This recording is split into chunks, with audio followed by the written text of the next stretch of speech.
Hey, shout out to Red Out Boxing. Shout out to Red Out Boxing. Did you happen to catch it this weekend? But they made didn't. No big. I missed something.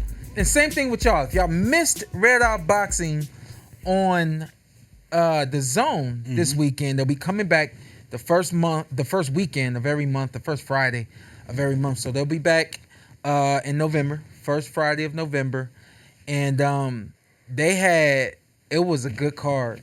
It was a good card. Kind of, I don't know if you saw last week's episode, but I've been doing this for a little while now. I've been trying to get people to understand just because you don't know the names doesn't mean it's not good boxing on TV. And I think another thing too, if you got good commentators, good broadcasting that can kind of give you the storyline as the fight is going on, and then also can break down the game plans and the X's and O's and why things are working, why things aren't working. I think it makes the fights that much better.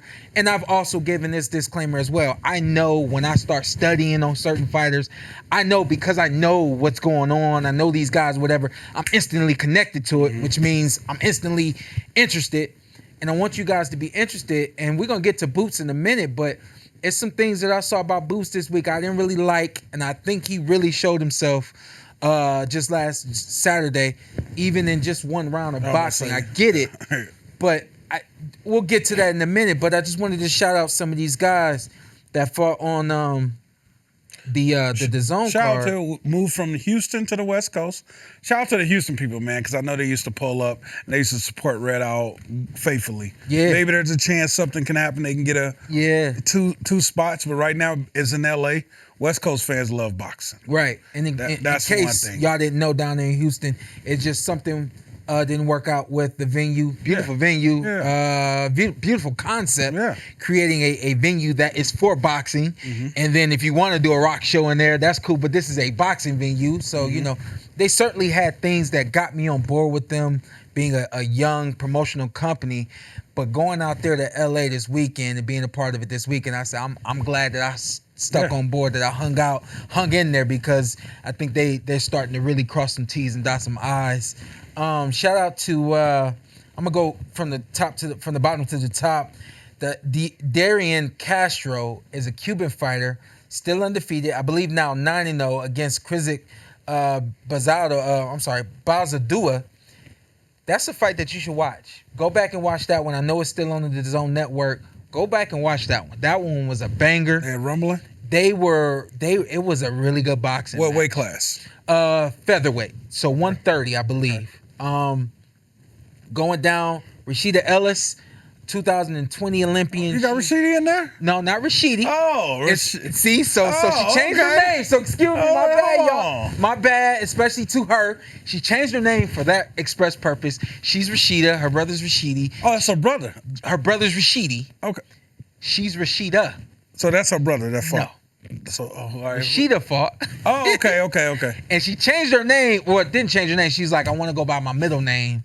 And she said that like Thursday and the fight's on Friday. She said that Wednesday and the fight's on Friday. I'm like, yo, you Miss Ellis tonight because I can't pronounce it, But I don't want to disrespect her. Miss Ellis. Yeah, Miss Ellis did her thing. Yeah. And I talked to her coach after the fight because, I definitely was hyping her up before the fight. And some things looked a little off. I said, she seemed to me like she started a little flat, wasn't as fast as she usually is. She said, yeah. So she's been fighting in the Combat League. I think they changed the name of the TCL, Team Combat League. I think they recently changed it. I definitely seen her in there. But she was on that's one round. It's one round, giving it your best. It's quick. Yeah. This is her first 6-rounder, first official boxing match. And she's in the ring with a former fighter who's been in 2, if not 3, world championship fights. Okay. So a girl in the ring with a lot of experience. And the statistic that we saw, there hasn't been an American fighter who fought the opposition in their debut with this kind of experience since the 70s. Okay. So this was a big deal for her. She came out, she did her thing, of course.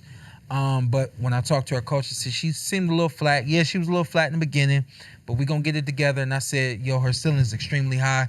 Don't settle for as good as she is right now. And just, I said, continue to get better. Of course, that's the plan. I'm here if y'all need more advice on how to make that happen. I'm here for anybody that needs anything. But she did her thing. Angel Perez Quick honorable mention for this kid. Body shot in the very first round. Game over. Beautiful body shot. But here's the thing. He fought on the last Red Out card, which was some months ago. This was like last year, back in maybe November. He fought to a draw.